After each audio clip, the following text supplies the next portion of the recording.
This is the TriStar Sports Podcast. Welcome in. I am your host, Justin Hawkins, and this is another edition of the podcast where we talk all things TriStar Sports. Yes, I'm talking the Tennessee Titans, Nashville Predators, Nashville SC, Tennessee Vols, Vanderbilt Commodores, you name it, we talk about it. Anything Tennessee sports. We've got a really good show for you today. The Tennessee Titans officially wrap up the 2025 NFL Draft. Yes, I'm a couple weeks late, but you know, life gets in the way and we do the best that we can. This is a platform where I'm just grateful that I can come on and talk my favorite thing in this world. Well, outside of my wife, that is. But my favorite thing in this world is sports, the Tennessee Titans, all things Nashville sports, Tennessee sports, and this is the platform where we get to do it. So whether it's super official or not official, it's just fun to talk about the things that you love. So we got a really good show for you today. Coming up is Cam Ward comes to Nashville, has his introductory press conference. The Tennessee Titans divvy out some numbers. We're going to have some stuff on the pod the rest of the week where we talk about maybe possible new uniforms. But today, we're talking about Cam Ward, the rest of the Tennessee Titans draft class, and what kind of impact they could have in year one and moving forward. Where do they fit in the lineup? And we're going to break it all down. Of course, the Nashville Predators as well. They had the NHL Lottery Draft and see where they fell. And Nashville SC, they continue to roll on, and we'll break it all down. This is all coming up on the TriStar Sports Podcast. I'm Justin Hawkins. All right, so let's get it started with the TriStar Sports Podcast. The Tennessee Titans 2025 NFL Draft is as follows. Of course, the last time we were talking, it was a preview right up until the NFL Draft, or the first round of the NFL Draft, and let's kind of break it down on what happened. So, round one, number one overall, quarterback Cam Ward out of Miami. Round two, this is where things kind of got a little haywire. The Tennessee Titans originally had the pick 35, the third overall pick in the second round, but they ended up trading out of the pick 35 with the Seattle Seahawks. They ended up getting a third round pick back, so they kept the second round and got a third round pick back. So they ended up going with number 52 pick in the second round, and they selected edge out of UCLA, Oluwafemi Oladejo. Okay, we'll talk about him in just a minute. And pick 82 was the third-round pick that they got from Seattle. They selected safety Kevin Winston Jr. out of Penn State. And then, of course, they had 3 fourth-round picks. They originally had 2. They made a trade up from the 5th to the 4th to select their third, fourth-round pick. They traded with the Baltimore Ravens. Basically, what it came down to was they moved up 5 picks from the 5th round to the 4th round, selected who they selected. They ended up doing a pick swap. I think it was in the 6th round. They didn't have a 7th round already. So in the 4th round, pick 103, which was the first pick of the 4th round, it was wide receiver Chimere DK out of Florida. And then pick 120, tight end Gunnar Helm out of Texas. Pick 136, which is the one they traded up with, the Baltimore Ravens. They selected Stanford wide receiver Alec Ayumanor. And round 5, they selected guard/center out of Sacramento State, Jackson Slater. Round 6, they had 2 selections, pick 183 and pick 188. They selected cornerback Marcus Harris out of California, and running back Khalil Mullings, Superman Mullings out of Michigan. So, overall, it was a pretty good draft class, I would say. I'm not really big into one of doing draft grades. Maybe what we'll do is we'll look into what people around the league are saying about the Tennessee Titans draft class. A lot of people are really high on the Titans draft class.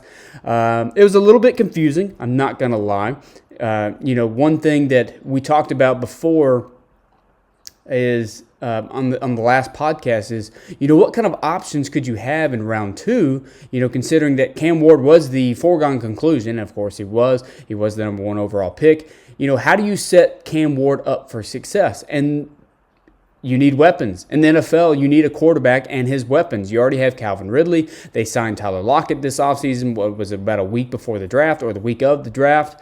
But you still needed other weapons. Who's your other receivers? You have James Prochet. You had Traylon Burks and Van Jefferson and Bryce Oliver. And, I'm probably forgetting somebody.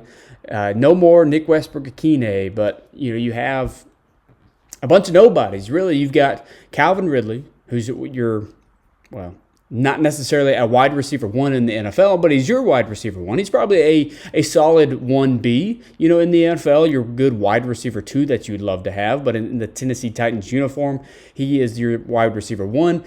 Tyler Lockett at this stage in his career is going into year 11. You want him to be your slot guy. You want him to be your third wide receiver. So you don't really have a 2. Who's going to be your 2? And I think, after the draft, you drafted 2 wide receivers in Chimere Dike and Alec Iamaner. You selected tight end Gunnar Helm, and we'll talk about those in just a minute. So you kind of missed out on the receiver aspect of it when you traded back from pick 35. You had Luther Burden on the board. I think what happened was, and Ian Rappaport put this out.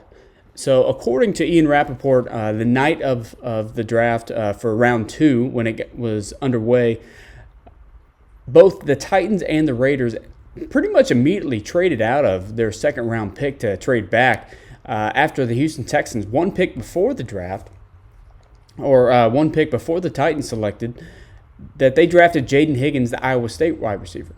Big, tall, physical receiver, can go up and get it, a prototypical X. I think the Titans were looking for that X wide receiver. I think they got that in Alec Iamaner, and we'll break that down in just a minute. But I think when the Titans realized they weren't going to get Higgins, I think what happened was, they didn't get their guy, so they wanted to trade back. If you look at some Titans media over the course of the draft process, such as Easton Freeze from A to Z Sports, he basically adamant that the Titans were never in on Luther Burden, which, like I said, he was available. So I think that prompted the Titans to trade out of the pick. If that's what you wanted to do, that's fine. But they also needed an edge rusher. They did not select it. They selected an edge rusher in Olufemi Oladejo, but Donovan Ezraku was there out of Boston College. Mike Green was there out of Marshall. He had some character concerns with I think it was a sexual assault or something like that he was a part of. But anyways, nonetheless, they traded out of it.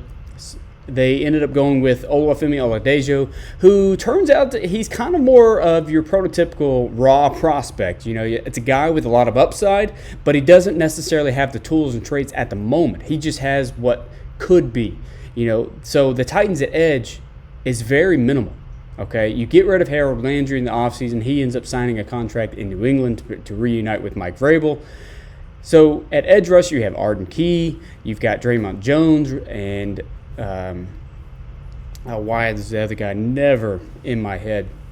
I'll figure it out in just a minute. But you don't have a lot of options at edge rusher for the Tennessee Titans. And, to get a prospect like that for the Titans, I don't see it. He's got really good speed to power, right? He's really quick off the edge. He's a former inside linebacker converted edge rusher, and I think it's really hard to put a grade on somebody like that when you don't know exactly what they are. He just now, this past season with UCLA, converted to edge rusher. So in the middle of the season, while playing inside linebacker, he converted to edge rusher, and then all of a sudden becomes a second-round pick. Like I said, he's got a lot of high upside. He was a projected third-round pick that went second round, so maybe he's a bit of a reach. But the Titans selected him, regardless. They, of course, I don't know. It's really hard to describe it. I don't know why I can't find this other inside, or the Lorenzo Carter is the other guy that they drafted, or that they signed in the offseason. That's the other guy. So there's not a lot of production. You've got that kind of basically when Danico Autry was here. Besides his the season before last where he had 11 sacks, that's the kind of guys that you're getting at Draymond Jones and Lorenzo Carter. You're getting about 4 to 5 sacks a year, and Olufemi Oladejo is right around that kind of guy. So last year with UCLA, he ended up having 4.5 sacks, right? Okay, so he's still learning. He doesn't have a lot of tools, doesn't have a spin move.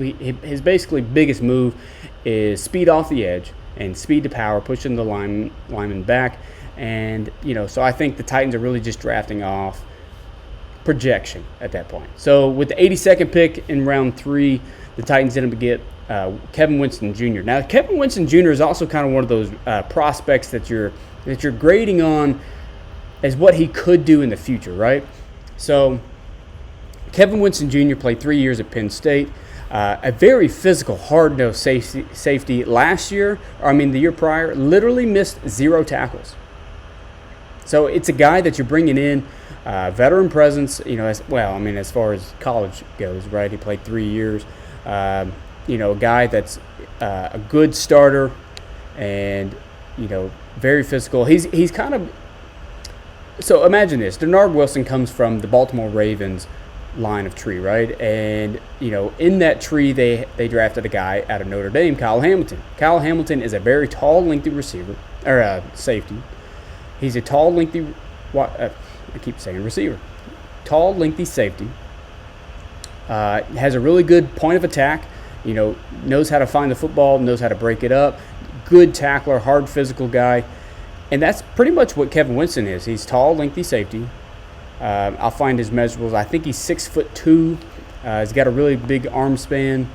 The problem with him is he tore his ACL, at least a partial tear of his ACL, after 3 games in this last season. He, according to Nick Saban, on the broadcast on Friday night for the second and third round of the draft on day 2, basically described him as a late round 1 or early round 2 draft selection.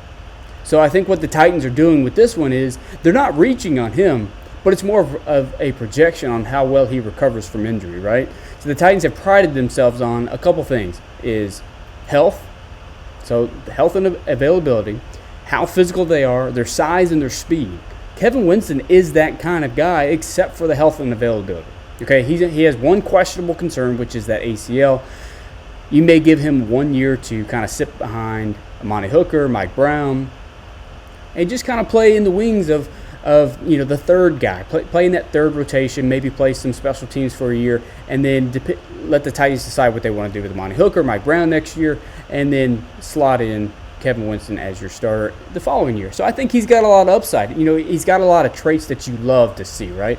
He's that kind of box safety strong safety that's really going to hit the presses, kind of like a Cam Chancellor or a just a physical receiver that's going to find the point of attack and get those tackles. So in the 4th round, this is where things get interesting. They finally get their wide receiver, Chimere Dike out of Florida. He was a transfer, played 4 years for Wisconsin, transferred to Florida his senior year, his second senior year, I should say. And he played 13 games. He had 42 receptions, 783 yards, 2 touchdowns. This guy ran a 4.3 40 at the combine. And this kind of guy, I think, is going to be your special teamer, your punt returner, kick returner, burn down the field kind of guy. But the biggest thing with him is he reliable at the point of attack? Like his catch radius. Is he going to secure the ball? That's your questions with him. He's a 4th round guy. You're drafting more for flyers and upsides here. But what's interesting is the Titans could have drafted who they actually drafted at pick 136, and Alec Ayumanu. He was on the board. A rated much higher receiver, probably gave a round 3 grade on him that they ended up getting at the end of the 4th round. So I think there's high value in that pick. Alec Ayumanu, we'll just go ahead and switch to him before we get to Gunnar Helm. Alec Ayumanu is very interesting. Played 2 years at Stanford. He had, which we can go to this game in just a minute, but in 2023 he played 12 games, 62 receptions, 1,013 yards, and 6 touchdowns last season at Stanford. He had 12 games, 63 receptions, 831 yards, and 6 touchdowns. But in 2023, Ayumanu had a hell of a game against the number 2 overall pick in Travis Hunter. Now, which we didn't really talk about that, and we can talk about kind of like the craziness of what round 1 of the NFL draft was. But I'm going to quickly look up Alec Ayumanu, Travis Hunter, and this had all the stats in the world, and so In October of 2023, Ironman went off. He had 13 catches, 294 receiving yards, and 3 touchdowns. He was matched up against Travis Hunter, and basically he mossed him in one of the catches. Basically, you look at Travis Hunter as being one of the top, probably the most athletic player, the best player in the NFL draft this year, and he was absolutely smoked by the Titans' 4th-round draft pick. So I think there's a lot of upside. You can kind of compare Ayumanor to, so he's a good X-wide receiver. You can kind of pair him to like what Nick Westbrook-Akine did for you. You know, you're going to get maybe 500 to 600 yards out of him. You're looking for a sturdy receiver, you know, who can go get the jump ball. And I think you're going to find some success. With the Titans receiving room, you need all the help you can get. And I think 100% that Ayumanor will be making this team and make a good impact with this team. Another guy, 4th round. So the Titans I think they did pretty well with their 4th round picks. So the other one at pick number 120 was Gunnar Helm, the tight end out of Texas. So he played 4 years with Texas. And last year was 16 games, 60 receptions, 786 yards. This was his breakout year, and 7 touchdowns. I think the Titans found a gem in the 4th round with Gunnar Helm. I think just like the Titans receiving room, the tight end room's not that great. Of course, you've got Chig Okonkwo and Josh Wiley, and you had Nick Vannett last year that they're not bringing back, and there's not a lot of upside in that tight end room. And I think that Gunnar Helm can be your prototypical, solid, just do it all. And he's not the best at run blocking, but he's got sure hands, knows how to get open, and very physical. There's if you go look up his highlights. Now, of course, these are highlights. This is not his just typical game film. But one thing that you'll notice is he likes to hurdle people. So he's athletic. That's what you want to have. And, he's not this kind of Travis Kelce, George Kittle, Mark Andrews type where they're very athletic and, they will do their due diligence in blocking and, they have good route running and this and that. Gunnar Helm needs some work.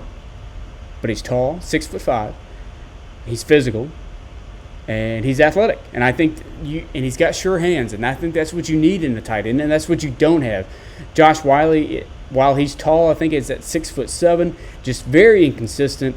Kept getting hurt the last 2 seasons. Unfortunate for him with concussions. Chig Okonkwo, just very unreliable as far as catching the football. Very invisible early in the season. Comes on late in the season. He's had a 500-yard receiving. Last year he had 428 yards.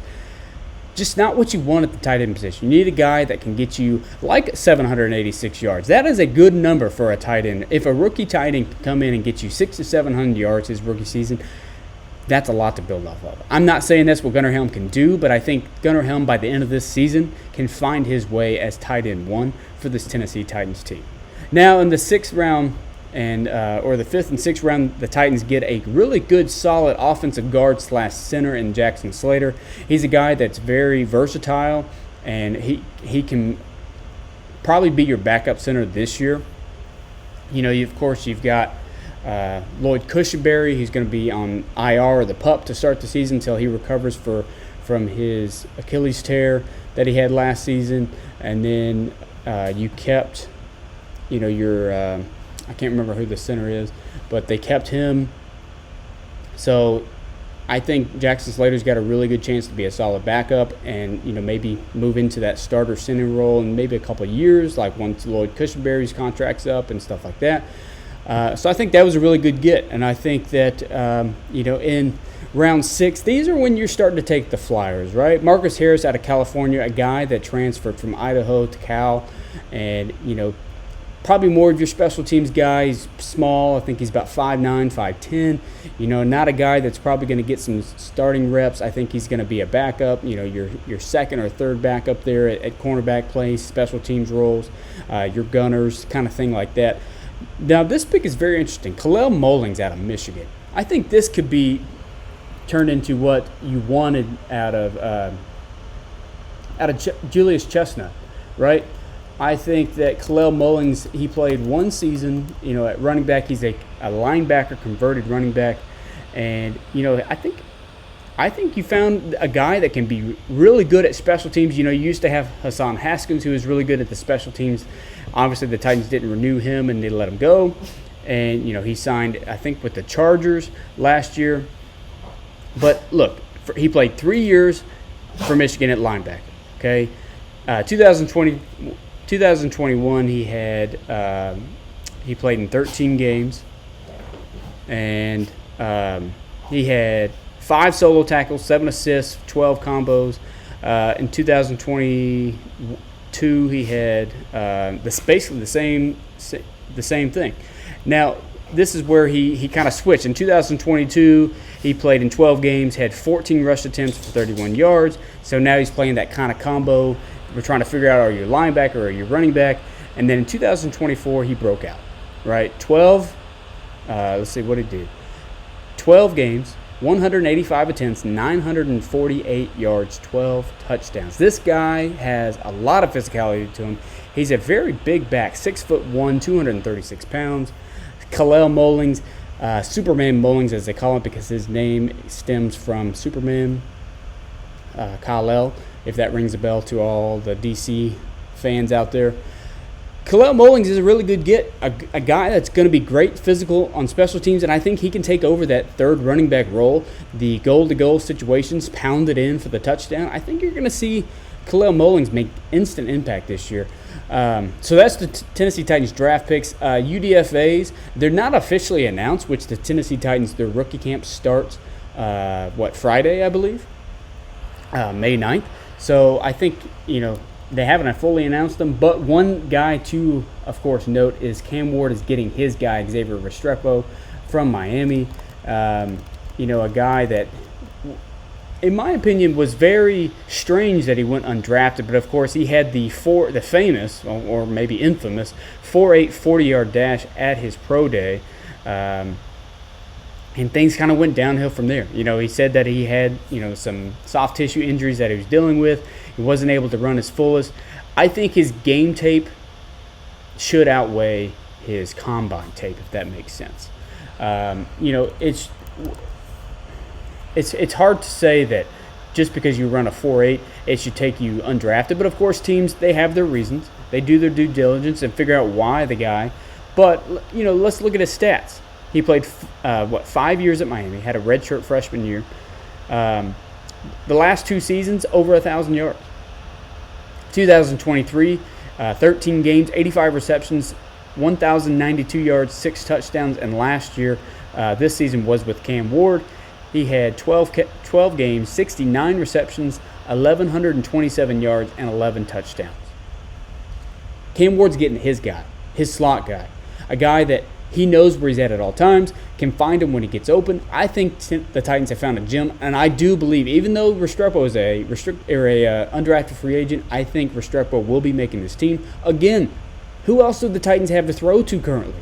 Okay, so you look at this receiver room, you're looking at about 8 receivers, and maybe the last 4 or 5 of them competing for 3 spots, right? So you've got Calvin Ridley, Tyler Lockett, Alec Ayumanor, Chimere Dike. Those guys are making the roster. I think it's Xavier Restrepo is making the roster.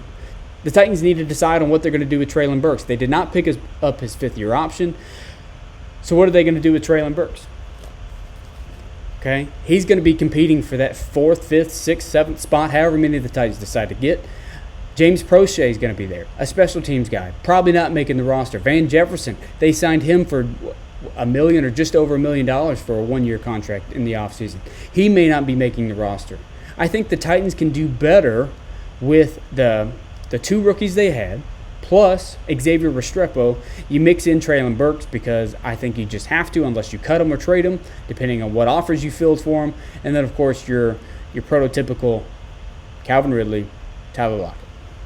So that's the impact I think Restrepo can make. We kind of talked a little bit about the impact that Chimere Dike can make. I think he will be your special teamer guy, punt returner, kick returner. I think Alec Ayumanor is going to have a good role. 400 to 500 yards is kind of what the bar I'm setting for him. A good X wide receiver, and leave Calvin Ridley to your Z receiver, kind of quick, just ins and outs of breaks there. Can burn when he needs to. A good receiver there. Tyler Lockett can play more of that slot guy. I think, we talked about it last time. Tyler Lockett is that guy that really just, he knows how not to get hurt. He knows how to be available. Oluwafemi Oladejo, where does he fit in?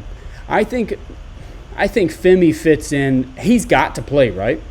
Titans, just like the wide receiver position, don't have a lot of edge rushers. You want this guy to make a high immediate impact, but I think he's got to learn on the job, and that's the problem. I think he's going to develop. This is not the year for Femi. Next year is the year, and the year after is the year for Femi Oladejo. This year, what you're looking for is how do you learn, play that second edge. So I think it's going to be Arden Key on one side, probably Draymond Jones on the other side, and then Femi is your third guy, that rotational guy coming in every, first, second down every now and then, just rotating in and out, getting the experience, finding the tools to success, and then he's got to develop into the guy. If you're going to spend your second-round draft pick, you traded out and could have gotten a Donovan Ezraku, who was I think, college football's second leader in sacks last year with like 17, 18 sacks. If you're going to miss out on them and you're going to draft this guy because of your projected upside, you've got to hit. We talked about Gunnar Helm. So the Tennessee Titans, I think, have a good overall draft pick. If you look at some of kind of how they graded out, Mel Kiper gave the team a B+. I think that's a solid grade. Probably the best grade you can give is a B+. Some people like Chad Reuter of NFL.com gave him an A. I think that's a little bit too high because I think Femi is the guy that kind of brings this whole draft class down. Chimere Dike was questionable as well at the position. Ryan Dunleavy, New York Post, gave the Titans a B. Nate Davis, USA Today, gave him a B. Pro Football Focus gave this draft grade an A. Danny Kelly of The Ringer, B+. I think B+ is the way to go. Walter Football, B+. NFL Trading Room, which I don't know why this would be in there, but grade is an A. I think the Tennessee Titans had a solid B+. So yeah, that's the thing with that. So over the next couple days, we're going to talk about Cam Ward. We're going to talk about what Warren Moon had to say about Cam Ward, Cam Ward's opening press conference. How Cam Ward flying under the radar is possibly the best thing this Titans organization could have hoped for, outside of what Shadur Sanders has been going on, that whole saga. Because anything but the Titans always don't want the saga, and that is exactly what they're getting. A guy that's here to play football and only football, and a guy that's being heavily endorsed by Pro Football Hall of Famer Warren Moon, and what we did with that. So tomorrow we're going to break down that, the jersey numbers, what Cam Ward is getting and why the Hall of Famer Warren Moon is doing what he's doing, what he had to say. But before we let everybody go today, appreciate everybody for hanging in there, supporting the show. If you're watching, I do appreciate it. Hit that like, subscribe button on the TriStar Sports Podcast. This is my personal page. And, if you find me on Twitter, it's at jhawkins_20. Twitter, at jhawkins_20. Facebook is just the name. And then Instagram is at jhawkinsuu12. So I do appreciate anybody just like, subscribe, follow along, and we have anything TriStar Sports content. Some other news for the NHL. The NHL Draft Lottery was Monday night. The Predators, the Nashville teams always find a way to just be Nashville and to be let down. The Predators had the third highest draft odds, or the lottery odds, to have the number one overall pick at 11.5%. Right, Chicago had just above them. I think it was at like 13% or something like that. And then the San Jose Sharks had higher than them. I think at 18-something%. The New York Islanders, they were 10th best odds at just 3.5%. They get the number one overall pick. It's basically just like you would think a lottery pool would be for your state lottery or for ping pong balls. What numbers are drawn? The fall of the ping pong balls did not go in the Nashville Predators' way. They end up drafting 5th overall, while the New York Islanders, 10th overall, get the number one overall pick. 3.5%. It just doesn't make sense. Do we like the lottery? I don't like the lottery. We have to do it the way that the NFL does it, but we all know that the NHL, mainly just the NHL, the draft is not really, unless you're picking one or two, you're not really going to have high impact players in year 1. Maybe year 2 and probably year 3 is the way it goes. And that's first round talent. And they got 7 rounds to go in the NHL draft. But the Nashville Predators get the 5th overall pick. The Nashville Predators decide, and Barry Trotz decide to keep along with head coach Andrew Brunette for another season. They finished, 28 points out of a playoff spot, 31 points less than they did last year. And this was going into a win-now mode with signings of Steven Stamkos, Jonathan Marchessault, Brady Shea, an extension for UC Saros, and it just did not pan out. The 3rd worst team in the league. And the Preds decided to keep going with Andrew Brunette. The power play. He's an offensive guy, power play specialist. They were 18th overall in the power play percentage. They were 31st overall in goals for per game. The Predators sucked. Let's just be honest with you. The Predators sucked, but they're going to keep a large part of their roster together, the coaching staff together, and it's very surprising. I can definitely see that, from game 1 next season, that Andrew Brunette is on the hot seat. And it very well may be that Barry Trotz is on the hot seat as well for keeping this stuff together. We'll see how this goes. But that's all that we're going to have time for today with the TriStar Sports Podcast. Again, I do appreciate everybody following along. Give me a like, subscribe, and follow along Twitter, Facebook, Instagram for all things Tennessee Titans, Vols, Nashville Predators, Nashville SC, the works of Nashville and TriStar Sports. Thank you so much for joining us. We'll try to get back tomorrow and Friday talking all things Tennessee Titans. Like I said, jerseys. Warren Moon speaks on the behalf of Cam Ward. What's the latest with the Predators? What's the latest with the Tennessee Vols? And more. So I thank you so much for joining me. This has been another episode of the TriStar Sports Podcast. I am your host, Justin Hawkins, and we'll see you next time.